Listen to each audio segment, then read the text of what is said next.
പറഞ്ഞാൽ ഇത് ഇവൾക്ക് ഇപ്പൊ കിട്ടിയ കഴിവല്ല. ഞാൻ പ്രസവിച്ച് 2 മാസം കഴിഞ്ഞ് കുറച്ചേരം നോക്കിയപ്പോ എന്റെ കുഞ്ഞിനെ കാണുന്നില്ല. എല്ലാവരും തെരഞ്ഞു നോക്കിയപ്പോ എന്താ അവള് സിംഗപ്പൂര് പോയി നീന്തി തുടിച്ച് പാട്ട് പാടുന്നു. സ്വിമ്മിംഗ് പൂളാണ് ഉദ്ദേശിച്ചത്.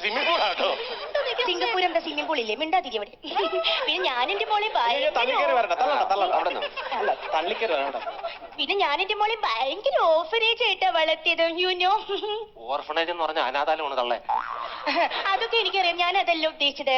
ഈ ഭയങ്കര ലാളിത്യമായി വളർത്തില്ലേ മോളെ, അതാണ് ഉദ്ദേശിച്ചത്. മലയാളം മതി കേട്ടോ. അതെന്താ നിങ്ങൾക്ക് ഇംഗ്ലീഷ് അറിഞ്ഞൂടെ? നിങ്ങൾ ഇത്രയും വലിയ ചാനൽ കയറില്ലേ? അല്ല, ഇംഗ്ലീഷ് അറിയാന്നുള്ളതുകൊണ്ടാ പറഞ്ഞു. ആണോ? ഇനി നമുക്ക് പപ്പയെ വിളിക്കാം കേട്ടോ. കപ്പയൊക്കെ പാടത്തില്ലേ? ഡാഡിനെ വിളിക്കാം. Oh daddy, you call me daddy. You know. വിളിക്കുമ്പോ